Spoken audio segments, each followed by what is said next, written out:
Hola, saludos y un abrazo a todos de mi parte y de parte de mi familia. Espero que donde estés, que te encuentres bien, contento, feliz con tu familia o tus amigos. No con muchos amigos, distanciamiento es importante todavía, obviamente. Ya llevamos 10 semanas con esta cuarentena, no lo puedo creer. Por un lado ha pasado muy rápido, por otro lado ha pasado bien lento. Entonces, yo espero que te sientas bien, que te sientas cuidado y respaldado, animado también. Y pues estamos orando, yo creo que todos, orando los unos por los otros, orando que Dios nos ayude con las decisiones, con la economía, con la salud, orando a favor de México también. Entonces, de mi parte, de verdad, un saludo y un abrazo. Cada semana hemos dado diferentes mensajes, diferentes pláticas sobre temas que son, yo creo, muy prácticos en cuanto a la vida, en cuanto a Dios y la Biblia. Entonces, hoy quiero continuar, y si esta es la primera vez que nos acompañas, bienvenido. Yo soy Justin, mi esposa Ángela y yo somos los líderes de The House y representamos una comunidad de muchas personas, todos con la misma, el mismo sentir. Yo pienso de amar a Dios y de confiar en Dios, pero con muchísimas ideas distintas respecto a cómo es esta vida y cómo hay que vivirla. Entonces, de ninguna manera mi intención es decirte cómo tienes que vivir o qué tienes que hacer o qué tienes que creer. Simplemente quiero invitarte hoy a mirar un pasaje en la Biblia y voy a hacer unos comentarios desde mi punto de vista y vamos a terminar con una pequeña oración. Entonces, yo espero que puedas recibir algo en este tiempo. Pienso que el tema que voy a tocar es algo también muy práctico y muy importante, especialmente si estás pasando por situaciones difíciles en la vida. Salmo 42 y Salmo 43 son dos salmos que dicen prácticamente lo mismo. De hecho, es muy probable que antes eran un solo salmo. Por alguna razón ya son dos. Y lo he leído ya dos veces, dos domingos hemos visto este pasaje de la Biblia. Quiero leer una vez más una parte de Salmo 42. Voy a cambiar un poco de tema. Hace 2 semanas hablamos sobre las emociones, la depresión, la tristeza y las emociones que suben y bajan tan fácilmente, cómo lidiar con ellas. La semana pasada hablamos de la frase ¿dónde está tu Dios?, que se encuentra 2 veces en este salmo, y hablé un poco sobre la presencia de Dios, cómo ver a Dios en todas partes, en todo lo que estamos viviendo. Aun si no vemos milagros muy grandes, podemos percibir su presencia en las sonrisas, en el perdón, en la generosidad de las personas que nos rodean. Hoy quiero hablar de otra parte pequeña, un solo versículo o 2 en este pasaje, pero voy a leer empezando con versículo 5, si me quieres acompañar, y luego vamos a orar para dar inicio a este tiempo. Salmo 42, versículo 5 dice: ¿Por qué te abates, alma mía, y por qué te turbas dentro de mí? Espera en Dios, pues he de alabarle otra vez por la salvación de su presencia. Es el coro que se repite aquí 3 veces, ya lo saben. Versículo 6, Dios mío, mi alma está en mí deprimida, por eso me acuerdo de ti desde la tierra del Jordán y desde las cumbres del Hermón, desde el monte Mizar. Un abismo llama a otro abismo a la voz de tus cascadas. Y luego quiero que escuches esta frase porque es lo que quiero enfatizar el día de hoy. Todas tus ondas y tus olas han pasado sobre mí. Entonces está diciendo poéticamente que se siente inundado, literal, por la vida, por las presiones o las circunstancias de la vida. Verso 8 dice: de día mandará el Señor su misericordia y de noche su cántico estará conmigo. Elevaré una oración al Dios de mi vida. Y quiero hablar un poco también sobre acerca de este pasaje, este versículo de día y de noche. Luego dice: a Dios mi roca diré, ¿por qué me has olvidado? Porque ando sombrío por la opresión del enemigo. Como quien quebranta mis huesos, mis adversarios me afrentan mientras me dicen todo el día: ¿dónde está tu Dios? ¿Por qué te abates, alma mía? ¿Por qué te turbas dentro de mí? Espera en Dios, pues he de alabarle otra vez. Él es la salvación de mi ser y mi Dios. ¿Por qué no oramos? Y voy a explicar algunas observaciones que tengo sobre esta idea, este concepto de cómo responder cuando nos sentimos abrumados, nos sentimos presionados tal vez por situaciones de la vida. Si me acompañas, Dios, gracias por tu amor, gracias por tu presencia y por tu fidelidad en nuestras vidas. Pedimos que en estos minutos juntos que tenemos, que nos ayudes a entender lo que tú nos estás diciendo. Dios, queremos verte como eres, entenderte como eres y también poder vivir vidas que están basadas en ti, Señor, que demuestren una confianza en ti, no una religión, no un ritual, Señor, sino una realidad, una relación verdadera que tenemos contigo. Te damos gracias en el nombre de Jesús. Amén. Amén. Pues leyendo esta frase, tus olas y tus ondas en lo personal, me hace pensar en la playa. Y yo creo que todos hemos estado en algún momento de la vida en la playa y enfrentando olas tal vez grandes. Hay playas donde las olas son chiquititas. A mis hijos no les gustan esas playas, son muy aburridas. Pero hay quienes les gusta, hay quienes prefieren ir a playas muy tranquilas. Nosotros preferimos las playas con olas un poco más grandes para poder subirnos a tablas y todo el rollo, experimentar la emoción de subir y bajar en las olas. Pero hay una emoción, un sentimiento, un pánico que sientes cuando esa ola te tira.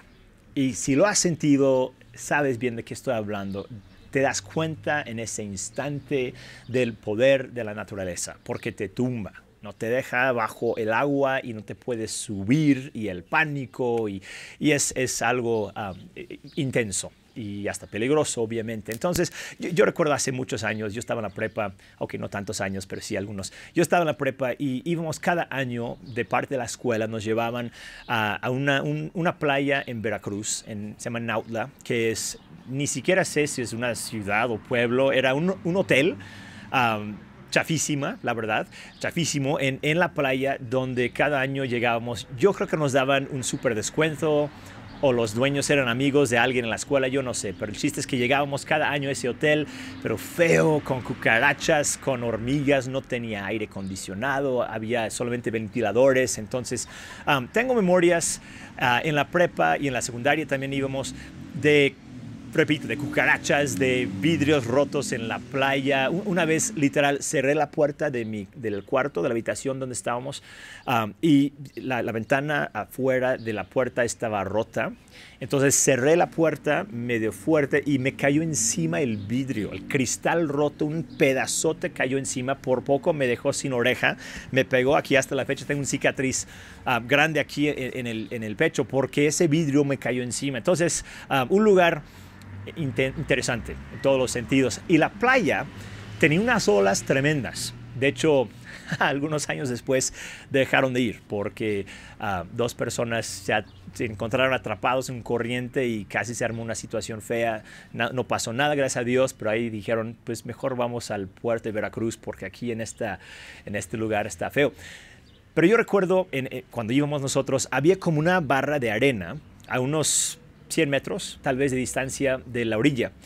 Y en esa barra de arena estaba como el agua como hasta la cintura, entonces podías estar ahí platicando y súper tranquilo. Pero para llegar a ese pedacito de arena, tenías que cruzar una parte donde rompían las olas, donde era una parte más profunda y unas olas, yo no sé cuánto medían, la neta, pero más grandes que yo. Y yo en ese tiempo era todavía más flaco de lo que hoy estoy. Ya por la cuarentena no estoy tan flaco como antes era, pero bueno, en ese tiempo yo era un palillo, mis hermanos y yo también. Si nos veías parados, nos parecíamos velas en un pastel de cumpleaños o palitos en una fila, ¿no? Porque éramos muy delgados, entonces las olas me tumbaban. Yo recuerdo vez tras vez intentando salir para alcanzar mis amigos que estaban allá afuera, y de repente una ola más y yo debajo del agua y dando vueltas y respirando agua y gritando y saliendo así a tomar aire, y otra ola encima. Y por fin aprendí, bueno, primero, cada año pues iba creciendo, entonces llegó el momento cuando ya no me costaba tanto trabajo salir. Pero aprendí otra cosa, o aprendí algo, mejor dicho, estando en esas olas. Aprendí que el poder de las olas solamente dura un poco de tiempo. Sí viene otra ola después, claro, pero cada ola tiene cierto tiempo cuando su poder, su potencia es imposible de resistir, y es mejor dejarte llevar por la ola, esperar el momento correcto y luego levantarte. Porque ni siquiera estábamos en agua tan profundo, era no sé, 1,5 metros por mucho de agua.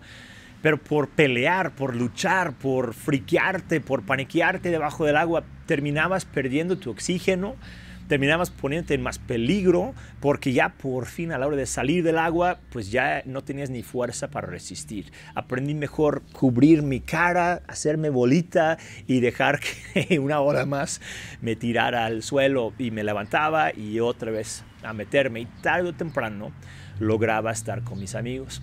Lo digo porque al leer este salmo me doy cuenta que el autor estaba familiarizado con esa potencia de la naturaleza. Se nota que él entendía el poder del mar. Dice, todas tus olas, todas tus ondas.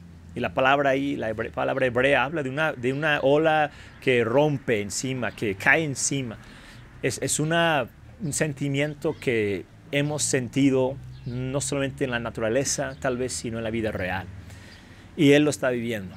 Se sentía abrumado, se sentía ahogándose debajo de ola tras ola, tras ola, tras ola. Y yo creo que esa lección, esa realidad de entender que las olas no duran para siempre, nos permite también enfrentar las olas de la vida. Esta semana recibimos noticias muy tristes, muy trágicas de unos amigos, y no sé si alguien que los conoce, pero unos amigos de nosotros que falleció su hijo en situaciones muy feas, muy trágicas, y cómo nos tumbó eso emocionalmente, en todos los sentidos, llorando.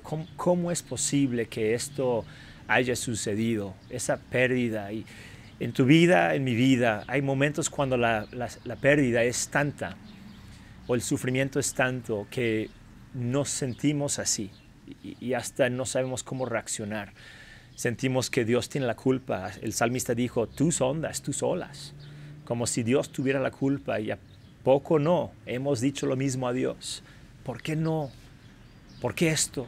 ¿Por qué lo otro? No entendemos, la verdad no entendemos y no vamos a entender en esta vida todo lo que sucede. Hay un pasaje más en la Biblia, y nada más lo quiero mencionar rápido, donde se usa esta frase, tus olas y tus ondas. Se encuentra en Jonás 2. Jonás es la historia de un profeta conocido, es famoso porque lo tragó un pez.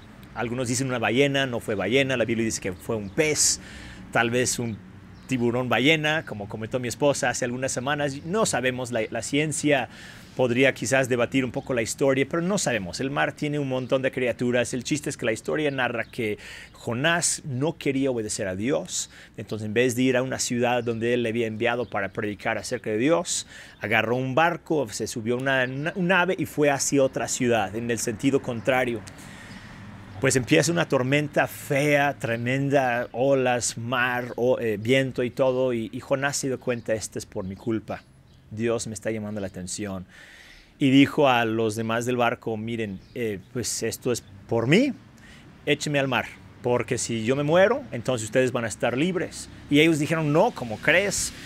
No vamos a hacer esto. Él dijo, no, sí, hay que hacerlo. Y ellos que no, y el que sí, por fin terminan echándolo al mar. Él creía que iba a morir. Creo que es importante saberlo. Él pensaba, mientras iba hacia abajo, que hasta ahí había llegado su vida. Sin embargo, la Biblia dice que Dios había preparado un pez. Había enviado un animal, una criatura del mar, para salvar a Jonás. ¿Cómo? Pues tragándolo. Entonces ahí está Jonás, dentro de ese pez. Y por eso digo, a la vez hay gente que dice, no, pues la ciencia y no sé qué más. Y no es para pelearlo. Si tú lo quieres ver como mito, como tú quieras verlo. El chiste es que la historia nos cuenta un principio, una historia que ilustra bastante bien algo, que él estaba inundado, él estaba ahogándose, y en este instante Dios envió su salvación. En Jonás 2, y si quieres leerlo después, vale la pena, porque es como si fuera un espejo de Salmo 42, dice lo mismo. Otra historia, otro siglo, otra persona, pero está diciendo casi lo mismo que Salmo 42. Pero Jonás dice en verso 2, verso 3, dice, me habías echado a lo profundo en el corazón de los mares, y la corriente me envolvió. Dice, todas tus olas y tus ondas pasaron sobre mí. Más adelante dice, cuando en mí desfallecía mi alma, del Señor me acordé.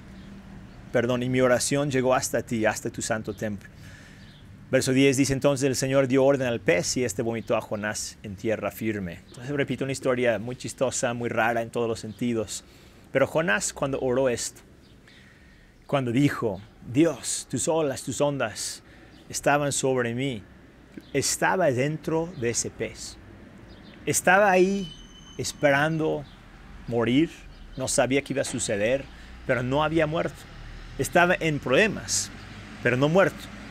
Y la razón por qué lo incluyo en esta plática es porque en Salmo 42 lo que encontramos más bien es un salmista, un hombre que por razones desconocidas, pero probablemente ajenas a él, estaba sufriendo.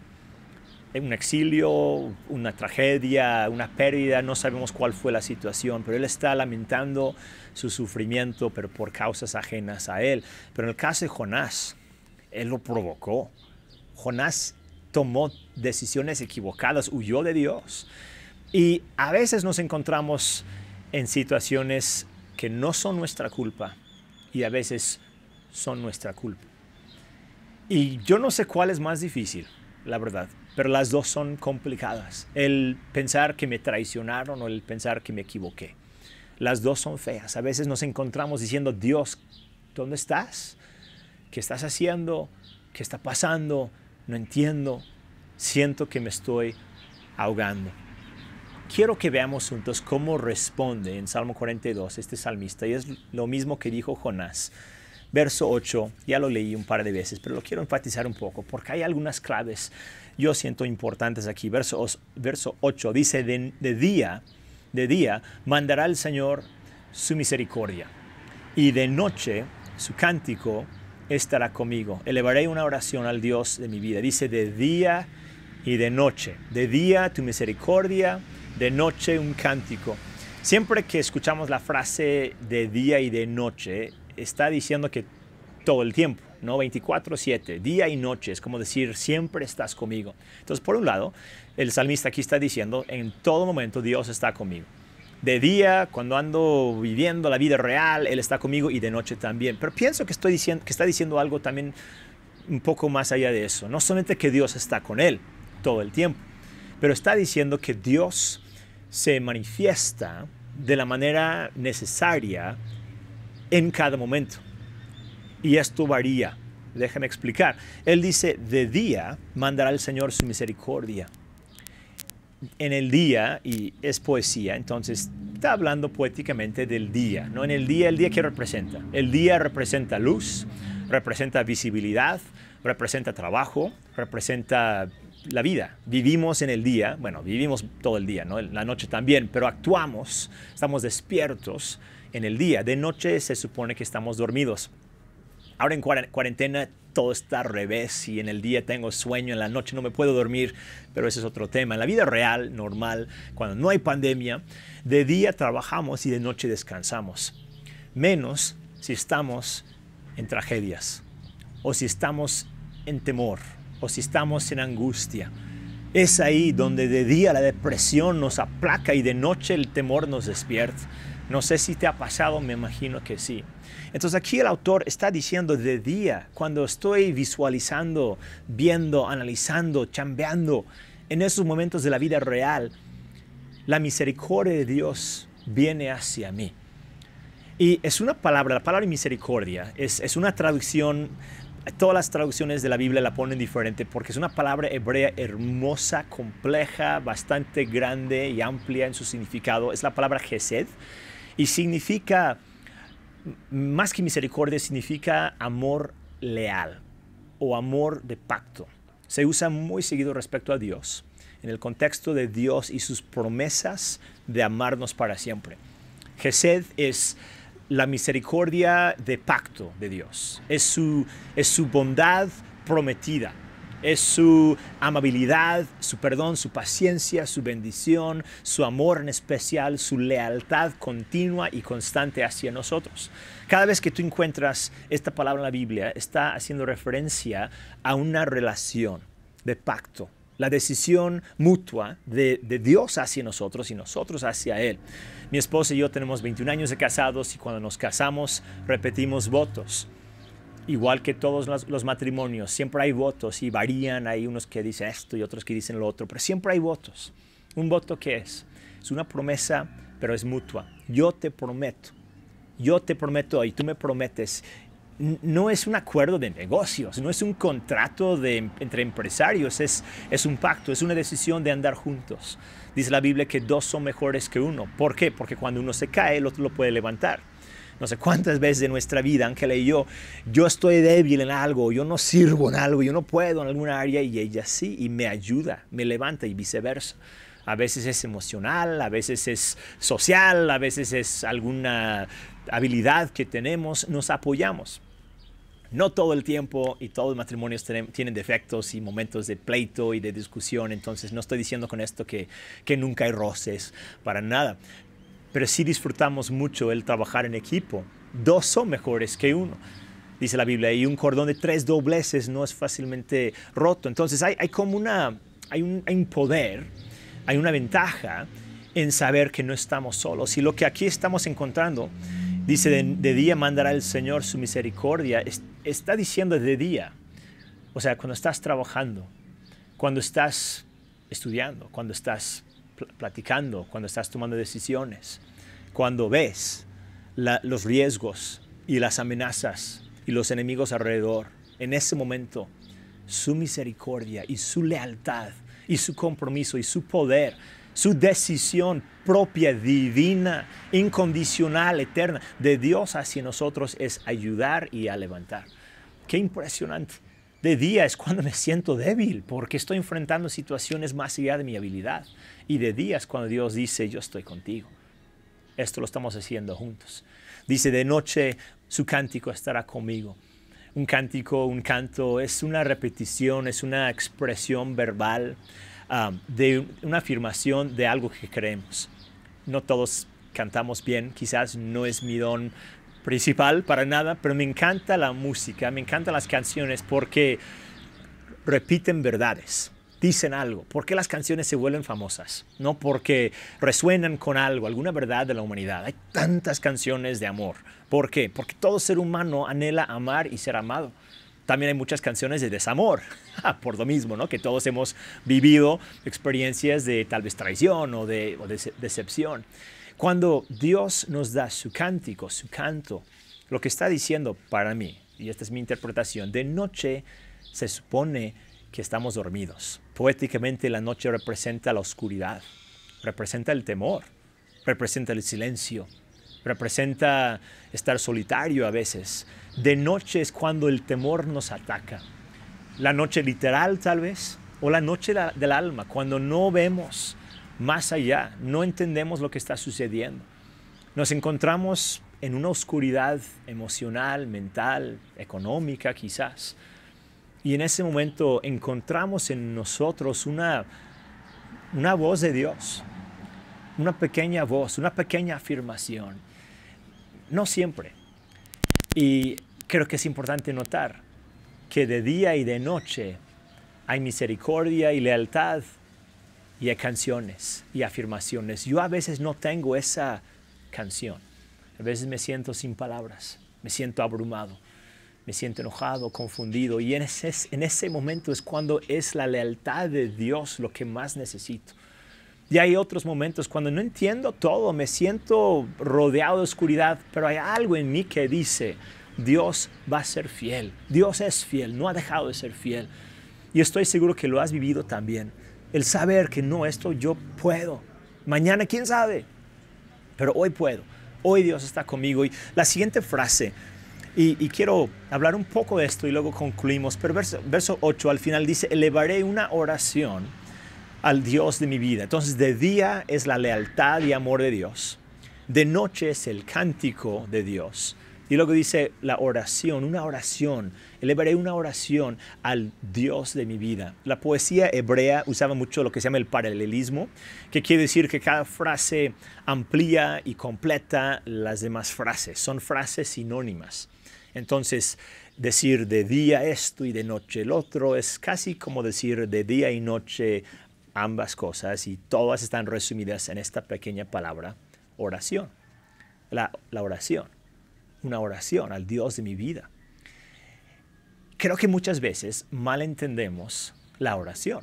Pensamos que orar es algo que hacemos por compromiso, por obligación, por hábito.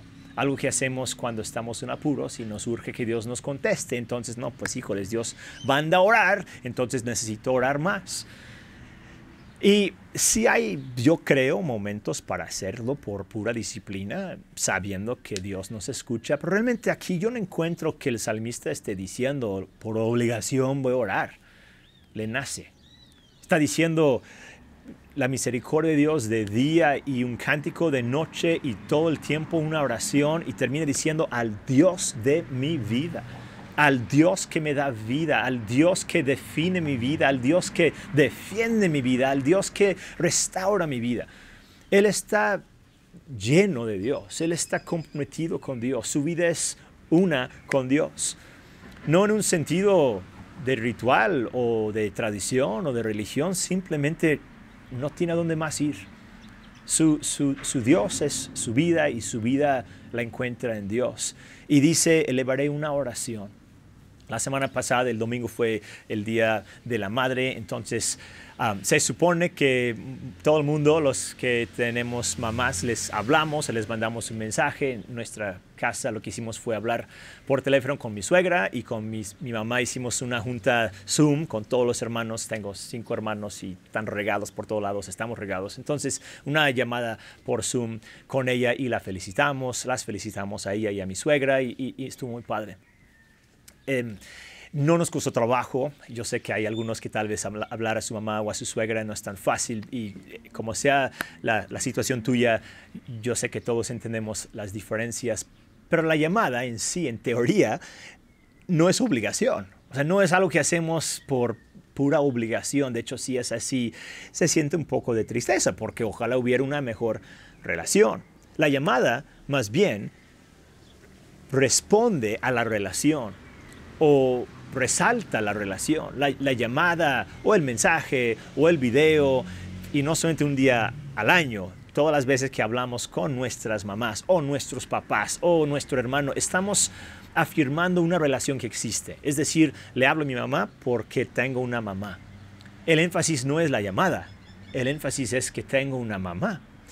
Y los que no tienen mamá saben lo difícil que es el no tener esa relación, igual con un papá o un abuelo o algún otro ser querido que falleció. Es muy real. De hecho, esta semana estoy en una clase cada semana se llama Escritura Creativa. Es una clase aquí en Guadalajara donde nos reunimos ahora en Zoom varios compañeros y cada quien escribe algo. Hay una maestra con tareas y me siento como en la secundaria, porque cada semana es leer lo que escribiste y es un terror, nervios, ¿no? De tener que leer lo que tú escribiste y que te lo critiquen. Pero bueno, cada semana algo leemos y esta semana una compañera leyó una historia de una princesa en un castillo y había un dragón y el dragón se llevó a la mamá de la princesa. Y toda la historia realmente tenía que ver más con extrañar a la mamá y con la nostalgia que sentía y la tristeza que sentía la princesa mientras iba creciendo, porque el dragón se había llevado a su mamá. Y nos dimos cuenta en la clase que la historia no era una historia fantástica de castillos y dragones, era una historia autobiográfica que revelaba lo que la autora sentía respecto a su mamá, cómo ella tuvo que crecer sin su mamá. Y de hecho, terminando de leer de ella, nos dijo todo y estamos casi llorando, porque muy bella la historia y muy profunda la realización de lo difícil que es no tener una mamá con quien platicar. ¿Por qué lo digo? Porque la oración realmente no es el punto. Orar, hablar con Dios, ese no es la meta. La realidad es que oramos porque tenemos un Dios. La oración es la celebración de una relación que existe, una realidad que celebramos. Estamos con Dios, es el Dios de nuestra vida. Cada vez que tú ores, no estás cumpliendo con algo, no estás tachando ahí, pues ya lo hice mis oraciones o algo así. Estás conectándote con Dios. Estás recordando que tú tienes un Dios, que la relación existe, que Dios es fiel y Dios escucha y Dios contesta. aquí lo que encontramos ante situaciones imposibles, lo que encontramos es una persona que entendió, yo necesito depender primero de la lealtad y del amor de pacto de Dios. Y necesito también tener un cántico, una afirmación cuando puedo de la grandeza de Dios y la fidelidad de Dios. Y que realmente todo eso es parte de una oración, y la oración realmente es mi vida, y mi vida es una oración, y ni sé cuándo dejo de orar y cuándo empiezo a abrazar a Dios y cuándo dejo de abrazar y empiezo a platicar. Es una relación orgánica, íntima, real que tenemos con Él. Yo creo que muchos hemos tenido esos momentos, esas experiencias, esos anhelos tal vez, de una relación con Dios así. Algo que he descubierto es que muchas veces cuando más crecemos y más desarrollamos esa relación es en los momentos que más estamos en dolor, cuando hemos perdido algo. Y yo no sé por qué es así. Nada más sé que Dios es tan comprometido y tan real y tan bueno y tan involucrado en nuestras vidas que cuando tú y yo pasamos por momentos de dificultad o de pérdida, es en ese momento que Dios se hace cada vez más real. Lo sentimos, lo percibimos, lo discernimos. Y mencioné al inicio que la situación que escuché esta semana y lo doloroso que siento, el dolor que siento al saberlo, pero al mismo tiempo sé que la gracia de Dios en esos momentos es también una realidad. El dolor es fuerte, el dolor es real. En tu vida, en mi vida, la pérdida es una realidad, y el enojo, el coraje, la confusión, pero Dios es más real aún. Su presencia es más grande, y cuando hay pecado, dice la Biblia, la gracia abunde más. Cuando hay dolor, la gracia de Dios abunde más. Cuando hay sufrimiento, el amor de Dios abunde todavía más. Dios está contigo en las buenas y en las malas, en riqueza y en pobreza, para repetir esos votos. Su compromiso es contigo. Aun si es como tipo Jonás, algo que nosotros mismos provocamos, Dios está con nosotros. Aun si ante ese sufrimiento, dolor, le dijimos a Dios en algún momento, gracias pero no gracias, te rechazo, no te quiero, no te entiendo, bye. Dios todavía no nos abandona, todavía nos busca, todavía nos ama, porque es nuestro Padre y somos sus hijos. Y como sea tu caso, si has estado lejos de Dios, si estás muy cerca de Dios, si te sientes enamorado de Dios o enojado con Dios, Dios no ha cambiado. Su misericordia, su gracia, su lealtad, su bondad serán tuyas para siempre. Mientras tengamos vida, seguimos descansando en Él en la noche y trabajando con Él en el día. Seguimos celebrando el Dios de nuestra vida. Y quisiera orar para concluir esta plática, pero esta última frase se lo voy a dejar, no sé, como un pensamiento final, una oración al Dios de mi vida. Al Dios de mi vida, ¿qué quiere decir?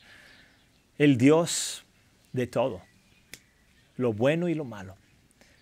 El Dios que a veces entiendo y a veces no. El Dios que me escogió, que me salvó, que me perdonó, que me ha sanado, y el Dios que no siempre ha contestado mis oraciones, o por lo menos no a mi manera.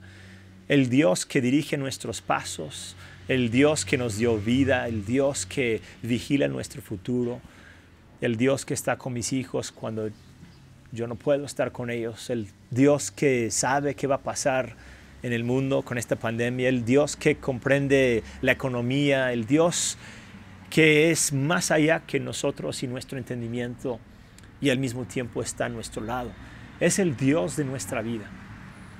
Creo que nos permite Dios, nos invita Dios a extender nuestros brazos, a abrir nuestro corazón y decir, Dios, quiero que seas el Dios de mi vida, en todos los sentidos. Seguramente ubicas la historia de Job en la Biblia. Él perdió todo, de la noche a la mañana. Tenía todo y lo perdió. Y noticias feas tras noticias feas. Cuando había terminado todo, incluso sus propios hijos habían muerto. Dice que él se sentó y dijo, Dios ha dado, Dios dio y Dios quitó. Bendito sea el nombre del Señor. Y no fue fatalismo o pesimismo. De hecho, más adelante él dijo a su esposa, ¿cómo voy a recibir el bien de Dios y no el mal? Creo que ¿cómo lo digo?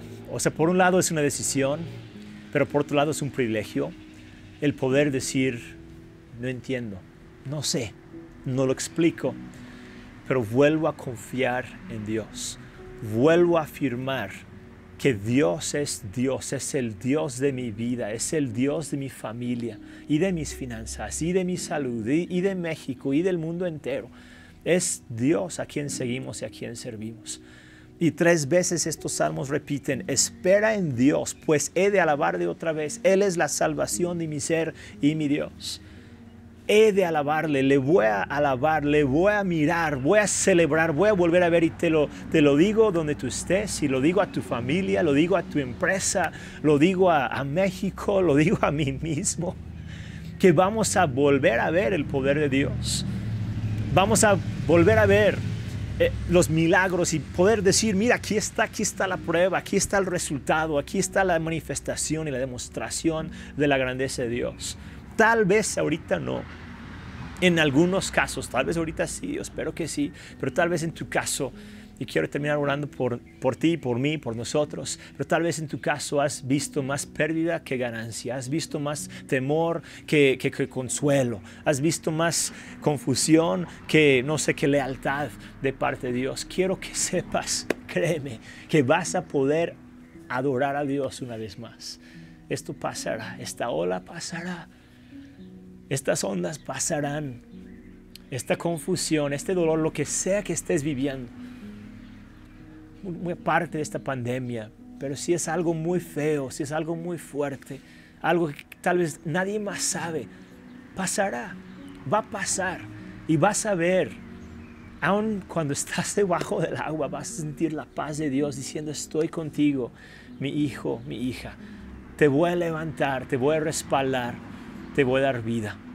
¿Por qué no cierras tus ojos y me puedes acompañar donde tú estés y vamos a orar para cerrar este tiempo? Dios, gracias por el amor y la fidelidad que nos has mostrado en todo momento. Gracias porque de verdad tú has sido bueno y has sido fiel. Has sido generoso con nosotros. Y no siempre hemos entendido y no siempre hemos estado de acuerdo tal vez con lo que hemos visto en la vida. Hay cosas que no entendemos. Hay cosas que quisiéramos cambiar.